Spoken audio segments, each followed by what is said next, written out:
پہلی چیز امن چاہیے۔ 5-6 سال پہلے غالباً میں بنو میں تھا، رات کو میں سویا ہوا تھا تو میں خواب دیکھ رہا ہوں کہ حضرت آدم علیہ السلام سے فون پہ بات کر رہا ہوں، اور حضرت آدم علیہ السلام مجھے فرماتے ہیں تم کیا چاہتے ہو؟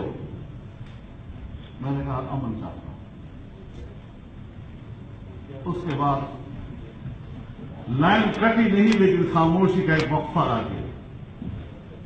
میں سوچتا ہوں کہ میں کچھ کہوں تو بے ادبی ہے، خاموش مسلسل رہوں تو لائن کٹ جائے گی، تو میں نے سلام کیا، فرمایا انتظار نہیں کر سکتے؟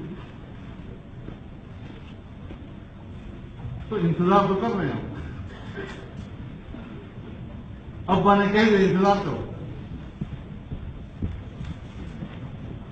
تو اس انتظار کو سامنے رکھتے ہوئے ہم نے آگے بڑھنا ہے، اتفاق رائے سے بڑھنا ہے، ہماری ایک اندر کی روح جو ہے وہ امن مانگتی ہے۔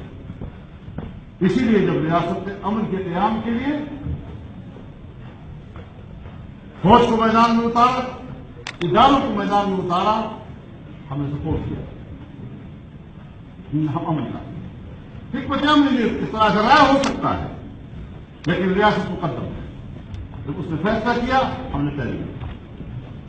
لہذا علماء کرام اس بات پر بھی غور کریں کہ ریاست کی اپنی شرعی حیثیت کیا ہے۔